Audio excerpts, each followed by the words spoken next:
Can this houseplant make you more creative? What about using a laptop instead of a desktop computer? Who even needs a good setup anyways? This paper says something completely different than all environmental factors combined. You see, I've done scientific studies for months on the subject of creativity because creativity has a direct correlation to how successful I and other people are. You don't rise to the level of your goals, you fall to the level of your systems. But I think we all know that there's going to be a point of diminishing returns where we got to play smarter, not harder. Creativity is a superpower. If you run a business, creative marketing is what will beat all of your other competitors. If you are creative with the stimulus that you receive at the gym, rather it be the workouts or the results you get and how you determine those results, that's going to determine how much you like going to the gym. Even being charismatic and having a good conversation with somebody is determined by how you can twist the conversation. What kind of belief systems can you pick up from somebody and twist it on their head? With this single superpower, you've learned all of marketing. You've also learned all of charismatic influence. You know, after years of trying to study how creativity works at a neuroscientific and psychological level, I realize I'm not the crazy one. This subject has stumped neuroscientists for years, because the parts of your brain that create creativity are oppositional parts of the brain, meaning that there are some parts of the brain that doesn't like to work with other parts of the brain, or they typically don't work together.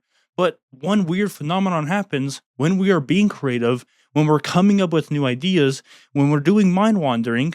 We will eventually have these two parts of the brain combined and work together. No matter how many studies I read on this subject of creativity, I found that there was so much oppositional data. Researchers debating other researchers if what they found was actually correct. One very such thing is what caused me to go on this rabbit hole of trying to research this, which is mind wandering. One day in the shower, I was doing some mind wandering, and I realized that the more that I let my mind wander, the more potential I had for creative ideas. And this led me down such a vast rabbit hole because one researcher would say, yeah, that totally works. Like, that's how it is. But then the very next guy would say, no, we just did a study of 300 people or so, and we found no such data of correlation between mind wandering and being more creative. While other researchers altogether were just like, it's environmental factors. And then some other ones were saying, no, it's just the way that you position your mind and how you allow thoughts to happen. But finally, we did come across some sort of resolution. So if we're going to figure out how to be consistent and be creative and be the people we want to be, run the businesses, run the projects, first you got to understand that there are two parts of the brain: the default mode network and the executive control network. Now, these parts of the brain typically work in opposition, meaning that when one is turned on, it turns off the other one. When your executive control network is on, your default mode network is off. Now, the funniest part is you can actually feel or tell what part of your brain is on right now. Probably because we're having this conversation, it's going to be your executive control network because you are focused on something. You're maybe trying to absorb what I say or absorb sensations or, things around your environment. When you are trying to be focused, think that your executive network is the one running the business. That's why it's called the executive network, because it's trying to execute things. While your default mode network is your default mode of state. This is the part of the brain that actually has really good energy conservations. And anytime we're not extremely focused, we go to be the default mode, which is that energy reserving state you will feel as mind wandering. This is the time when you don't have any audio playing in your ears, you're not listening to a podcast, you're not watching YouTube, you're not listening to music, you don't have the TV going, nobody's talking to you. This is when you're going to feel the random thoughts pop up in your mind. Random thoughts from the day, random thoughts from the week, old memories, old relationships, whatever it might be, things will pop up in your mind. Your mind will wander. Now, people don't like the default mode network very much because the default mode network is the thing. That mind wandering you're having is the processing of a lot of information. It's processing how you feel about certain things, and overall, it is also the process of coming up with creative ideas. Because the default mode network is essentially the core of how we manipulate our memory. The brain is trying to decide what things we need to remember and what things we can kind of forget about what things really matter to us, what things have strong emotions for us to eventually process. Which brings us up to allowing creativity. If you want to be consistent at this, we have to allow our default mode network to activate, but not fully take control. There's an acronym called ART, Attention Restorative Theory. Essentially saying that there are multiple stages of causing creativity on purpose. And within this, the first thing that you need to do is preparation. You need to gather data. Whatever subject it is, we need to put a lot of data so our default mode network can actually filter through it. So that means if you're working on a website, look at other people's websites. Look at stylistic art that could fit, like compositional art. Go on Pinterest and look at other people's work when it comes to certain compositions on the same scale that you're working on. If you're working on a business or a logo or something, do the same thing. Look at other logos, look at why they work, and it's not up to you to be creative in that very moment. In fact, the biggest thing is you need to not work as hard in this time. You need to purposely try to gather more data. The next part is called incubation, and where we're going to change our environments and our stimuluses. You see, our brain has something called the thalamus, and the thalamus likes to take in a lot of sensory input. Now, this sensory input has a direct correlation. This is very heavily studied. The direct correlation to the thoughts that you think and how you think those thoughts. The stimulus that you have in the environment that you are in is what we call working memory. So your brain has an accumulated amount of data it's ready to use, kind of like computer RAM. Just as a metaphor, think about going to a library and picking up some books on a subject you want to study. So in the entire library, there's maybe 5 or 10 different books on this very subject. So as you go to the library, it's simply just easiest to gather all of your psychology books all at once and then bring them to your desk to study and go through. And so anytime that you are working on a big project, a business, you're working on, schoolwork or some sort of studies, your brain has a working memory for that subject. But every time that your external world changes, your stimulus, your environment, this tries to trigger new working memory, which is equivalent to getting up and going to try to find a new book. You'd have to ask people, it would take a long time, take a lot of energy, it would change your focus altogether. And that means that your working memory has therefore changed. If you're in your environment right now, like you're trying to work on something, you're at your desk, and then you get a notification, your memory has to change, your working memory has to change. Because that notification could have been from a specific person, your brain starts to think about all the appointments that you have, all the people in your life, why they might be contacting you, all these different things, causing it so that way your focus changes from the work at hand to something completely different. And that's not what you want. But we can actually use this information for the better. What is creativity at a source? It means that we are asking for new thoughts and new ideas and concepts that haven't previously came. We're trying to purposely change our environment to have a causality of new thoughts arrive in our mind. So first thing, change your environment. Number 2, activating your parasympathetic nervous system.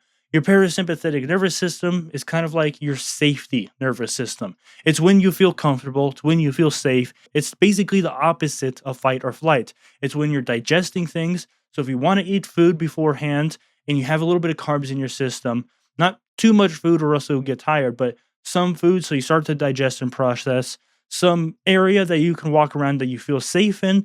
This is also going to help put your mind in a more introspective and retrospective state. Number 3 is house plants or even any sort of greenery apparently works really well. I don't know. I got bored of that study when I was reading it. It was just talking about the environmental stuff, and I was kind of looking for some not talking about just looking at plants all day. The 4th step is we actually need to go back into more neuroscience. So I said before that we need to activate our default mode network, which is our mind wandering thoughts. But there were many studies that suggested, hey, this is kind of stupid. Mind wandering doesn't actually have any correlation to you being creative unless it's a very, very easy task. Well, the reason why this happens is because you have to do a specific type of mind wandering, which is where your executive control network comes into play. This paper essentially says if you want to use both your executive control network and default mode network at the same time, you would, quote, have extended evaluation of internal information. Under these contexts, including autobiographical, future planning, positive constructive daydreaming, keeping track of social information, and evaluation of creative ideas. And so this part of the section is called germination, where we're doing mind wandering and then we're kind of doing introspection on the mind wandering. This is because your default mode network likes to take things to a little bit of an extreme, where sometimes as you have your mind wander away, you start to wander a little too far. You start thinking about the old relationship. You start thinking about the problems you're having in your life, your financial issues. And for as long as your amygdala, your fight or flight responses, or any negative part of your mind is still activated, it's going to be very hard to come up with positive, creative ideas. The solution to making sure that your mind doesn't wander too far is we need to do a lot of emotional processing or learning how to at least alleviate some of that pressure away so that way our default mode network won't pick up on it as much. And an example is the last time that you were probably stressed out, overwhelmed, or didn't want to work on something, or you had bills to pay, or all these different things. Did you focus on that negative emotion, or did you just go on your phone and suppress it? How often have you gone on YouTube Shorts because there's a funny video right there? Or you've immediately gone into Netflix or watched anime or done something that distracts you from the problem that you are having in your real world? Now, many people think about this as, quote, relaxing. And there's a lot of science I could get into right here. But the moment you, quote, relax away from your stressors only makes it so you have more stress internally. You can't feel it, you're numb to it, but scientifically, you are actually more stressed out. Your amygdala only freaks out more. Because at a perfect world, I guess, or at least in an evolutionary world, the way that it works is that you feel stressed out, and so your amygdala activates. Your amygdala makes you feel bad. Okay, you're all sad, you're all stressed out. Kind of like when a kid is crying because somebody took his candy. Now, have you ever wondered what makes a kid stop crying? Because the kid will eventually just stop, okay, on its own. But what is causing that? That's your frontal cortex telling your amygdala to stop it. We've had enough. We're done with this. Every time you distract yourself, you aren't using your frontal cortex to shut off your amygdala. You're literally just kind of diverting your attention, therefore never giving your frontal cortex the ability to shut off your amygdala. And because of this, your amygdala is constantly activated, making it so your default mode network is like, oh, hey, you're activated. Let me poke at you and see what you're thinking about. And then that's why you have all these random obsessive negative thoughts whenever you get a little bit of free time, whenever you're just by yourself cooking food, whenever you're driving without music. If you have negative thoughts, if you have thoughts you don't like, you need to start facing them more. You need to build up your strength of your frontal cortex. This is like a weird circle happening here, where your default mode network is bringing your attention to the fact that your amygdala and other parts of your brain are active, that you've had traumatic things happen in your life. But you can actually turn off your amygdala if your prefrontal cortex was stronger. But the thing is, because you always distract yourself, because you don't like that your default mode network is bringing this up to you, you weaken your prefrontal cortex, therefore making your amygdala only stronger, therefore causing a continuous loop where you hate your own thoughts more and more and more and more. But if you ever want to be creative, if you ever want to consistently be motivated, if you ever want to be more disciplined, or whatever you want to say for your productivity advice, this is a process you're going to have to go through. And one of the most important things that you can do is have somebody that's also accountable for the actions you take and also give you third-party perspective feedback. If you want that with me personally, check the link down in the description. Hope you enjoyed our conversations. I'll see you next time.